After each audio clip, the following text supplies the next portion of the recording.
Your wife will leave you if you fail to provide. This is the painful, unspoken truth of modern marriage. You spent years building a future with a woman who promised forever, only to watch her walk away the moment the money dried up. You felt the icy blast of her betrayal when she told you your love was not enough. You thought you hit rock bottom when the divorce papers arrived.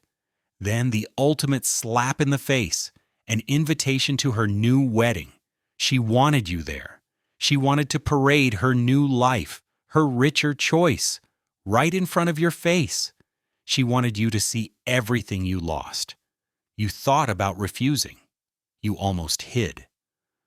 But you decided your heartbreak deserved one final, explosive performance. You decided she would regret sending you that embossed card. The moment your car pulled up to that venue, everything changed. You brought a +1 she never saw coming. But before I tell you what happened that day, remember to subscribe, hit the like button, and let me know your first reaction in the comments below. Your wife will leave you if you fail to provide. The envelope felt heavy, too heavy for a simple card. You knew before you opened it. The paper was thick, cream-colored, an offensive texture of prosperity. It carried the scent of betrayal mixed with expensive linen. You ripped it open. The formal script confirmed your suspicion. You are invited to the wedding of Amelia and Mr. Sterling Thorne. Mr. Sterling Thorne. The name was a punch to your gut. You remembered the look on her face when she said his name the first time. It was a look reserved for something shiny and new, something you never represented. You had loved Amelia since college. You built your life around her laughter, her goals, her comfort. You worked 16-hour days for years. You started your own construction business. It was hard, grinding work. Then the market crashed. It didn't just slow down, it stopped dead. Your savings evaporated. The bank accounts bled dry. You were forced to sell the home you bought for her. You remember the exact day she packed her bags. It wasn't a sudden burst of anger. It was quiet, cold, surgical. "I need security, David," she had stated. "Staring right through you?"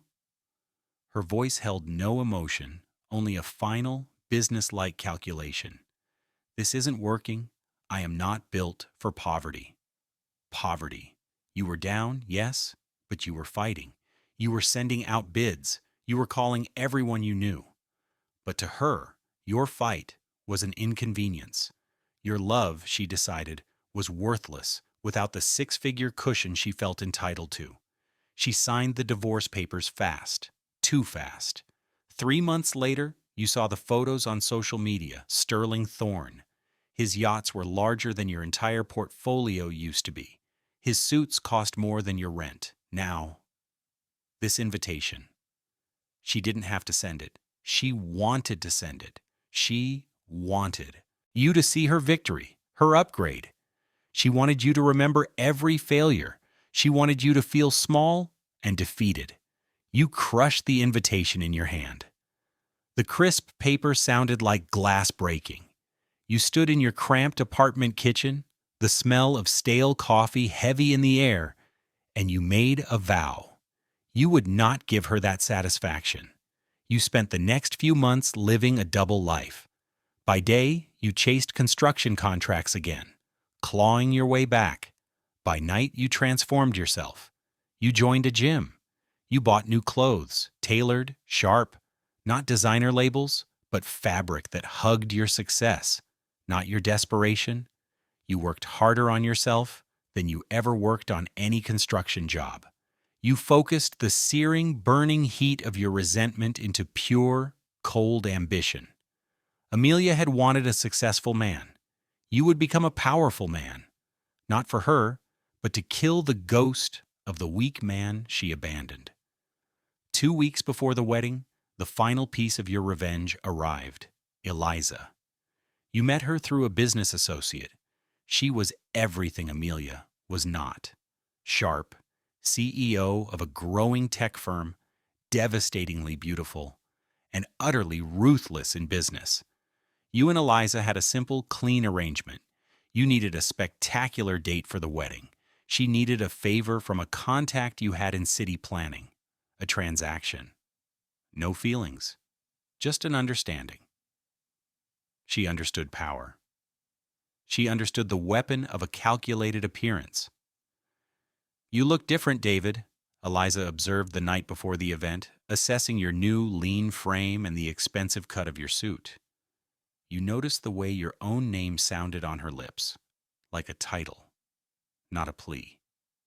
"I am different," you confirmed, meeting her cool gaze.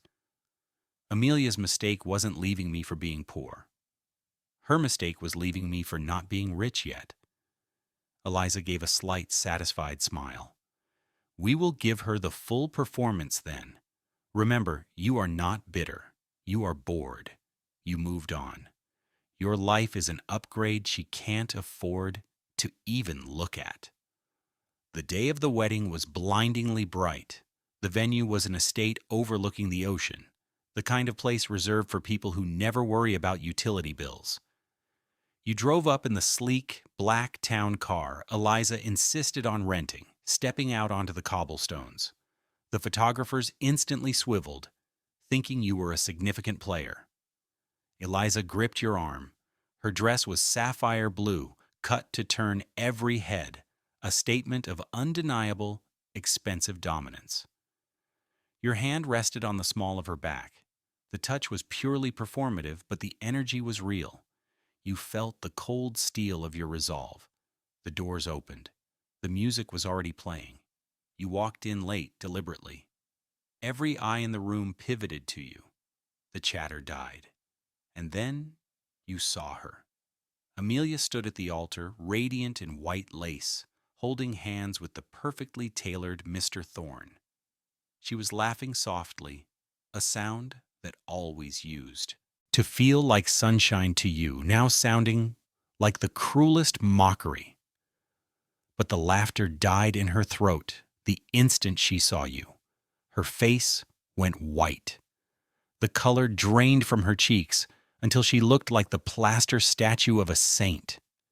She saw the new suit, the effortless confidence, and the woman on your arm. Amelia's eyes darted from Eliza's face to her dress, to the size of the diamond on Eliza's right hand, a stone far bigger than the ring Amelia was wearing. Then her eyes met yours. For the first time since the day she left, you saw not cold indifference but raw, panicked regret. She realized you hadn't come to mourn her. You came to bury her memory. You came to show her exactly what power looked like, and that she traded a promise for a price tag that barely covered the cost of your entrance.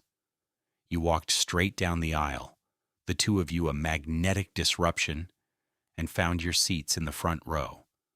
You looked at the bride, then leaned in close to Eliza, and you started to laugh. The laughter was quiet, just a low rumble in your chest, but in the sudden, echoing silence of the chapel, it sounded like thunder. Amelia's expression was a masterpiece of distress. You watched her try to regain control. She squeezed Sterling's hand too tightly, and he, a massive, oblivious man with a silver mustache, just smiled wider. He hadn't seen you yet. He only saw his beautiful bride having a momentary case of nerves. You settled into your seat. Eliza crossed one leg over the other, the sapphire silk rustling like a sharp whisper. She looked bored, scanning the high vaulted ceilings, as if waiting for a delivery. This was perfect. Your job was not to cause a scene, but to be the scene. Your presence alone was the statement. The officiant cleared his throat, trying to pull the energy back toward the altar. The ceremony resumed, but Amelia's focus was broken. Every time she had to say a line, her eyes flickered over the heads of the guests, landing hard on you. You never flinched. You kept a neutral, almost dismissive expression. You studied the cut of Sterling's jacket. You noticed the cheap, thin veneer of his confidence. He was money, yes, but he lacked the quiet, inherent strength you had fought to build.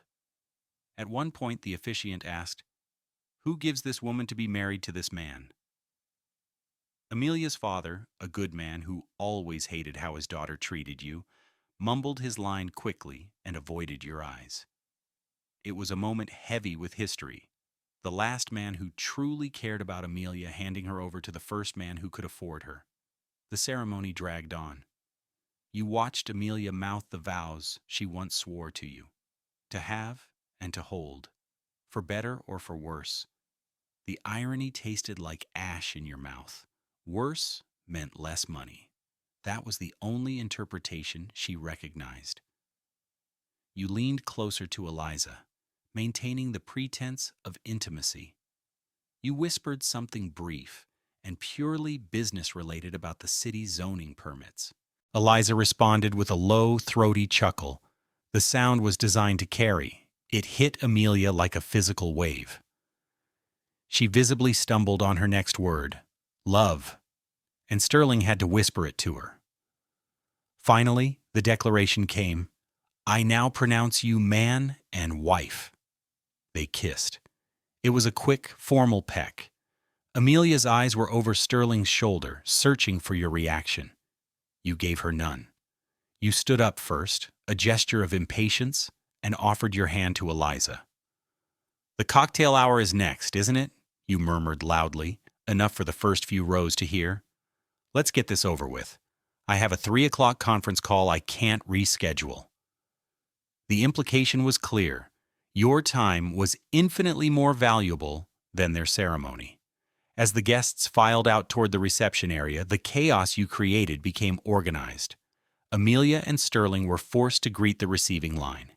You and Eliza were positioned perfectly at the back of the line. The moment you reached the front, the whole room went silent again. Sterling, beaming with the pride of a man who just acquired a trophy wife, extended his hand. "David, good to see you, man. Didn't think you'd make it," Sterling boomed, his grip overly firm. He hadn't understood anything. He still saw you as the defeated ex-husband. You took his hand and gave him a 1-second cool grip. "Sterling, congratulations. Amelia looks happy." You let the pause hang in the air, the word happy sounding like a question.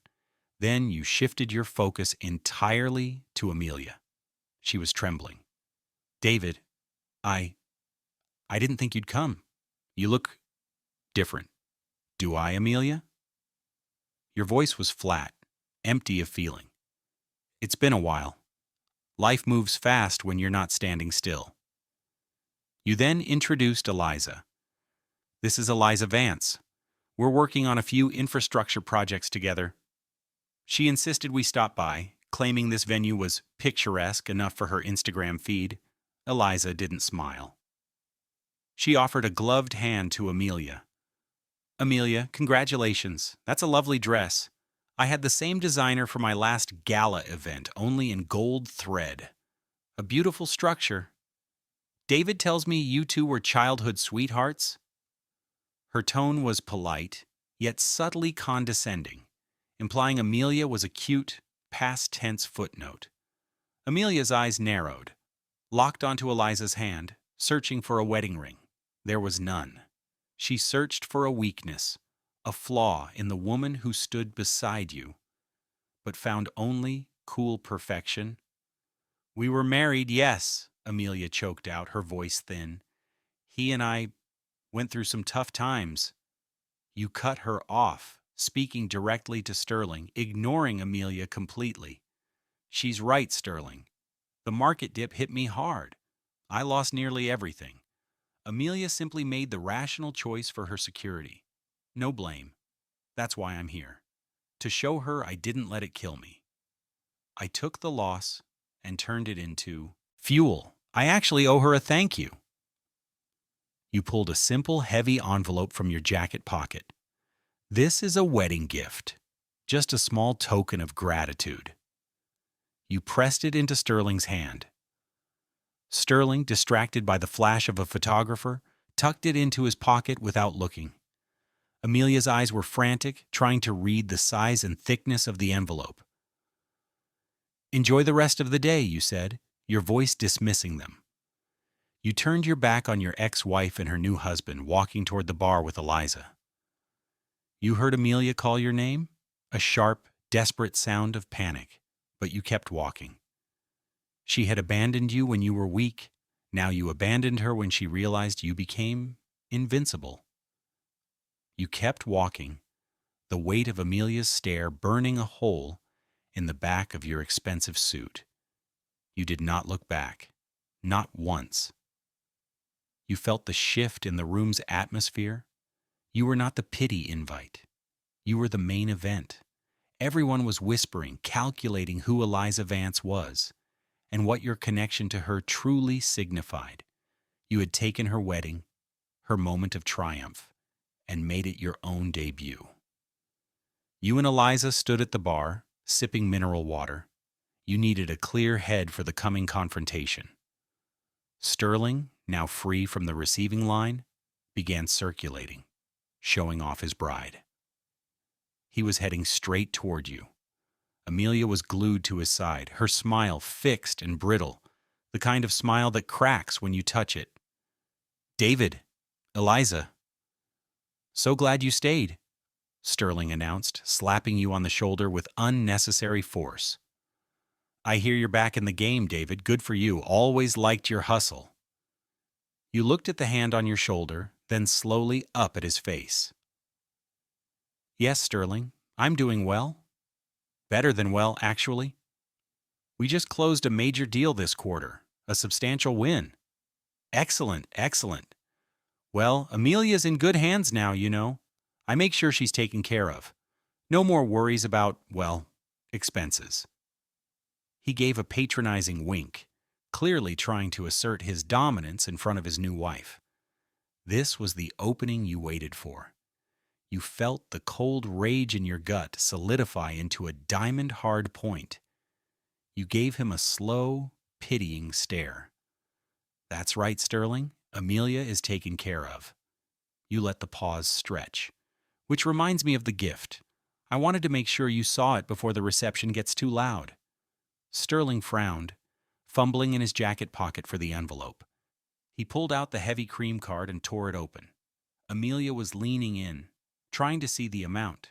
She expected a check for a few $100s, a symbol of your meager recovery. Sterling pulled out the contents. It wasn't cash. It was a single, folded, embossed legal document. He unfolded it, his eyes skimming the heavy print. His expression went from patronizing curiosity to absolute horror in 5 seconds flat. He looked up at you, his face pale. "What is this?" This is the deed to the property across the water, the Hawthorne estate. The one with the marina attached? This is worth millions."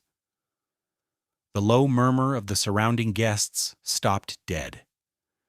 Amelia grabbed the paper from his shaking hand, her eyes devouring the details. She found the signature at the bottom. Your name. "It's a contract, Sterling," you explained, your voice low and carrying just enough. "A gift to the happy couple. A sale, technically." Sterling was stammering. "Sale? But why did you give it to me here? What's the price? I never even saw a listing." "The price," you stated, looking Amelia dead in the eyes, "was the precise amount of my debt when Amelia decided to leave me. Every penny I owed the bank, every credit card maxed out, every cent of the equity I lost in the home we bought. I spent the last year working to pay off every single liability I had when your bride walked out the door." Amelia was gripping the paper so hard her knuckles were white. "Now that I'm clean, my business is booming. In fact, my corporation just purchased the Hawthorne estate, a prime piece of waterfront real estate from a major city asset sale. I closed the deal this morning." You paused. You took a deliberate breath.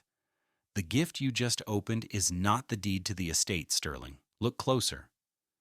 Sterling snatched the paper back, his face crimson. The words, "Notice of Acquisition and Eviction," were bolded at the top. "I gave you the official notice. you continued, letting the full force of your words settle. My company bought the Hawthorne estate and the entire 6-acre parcel it sits on.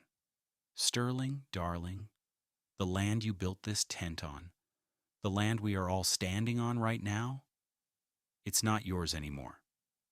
The notice states you have 48 hours to vacate the property. My construction crews start demolishing the structure on Monday morning to prepare for a new commercial development. The silence was absolute. Amelia's jaw hung open. She had left you for being poor, and now you took the very ground from under her new life. You didn't just become richer, you became the owner of the things she thought she secured. You hadn't brought a +1. You had brought an ultimatum. You called me, David, Amelia whispered, tears finally welling up, tears not of sadness, but of shattering pride. You invited me here to witness your ruin. Instead, you've witnessed mine. You gave her the smallest, coldest smile of your life. Amelia, I came to thank you. Your abandonment was the most profitable deal I ever closed.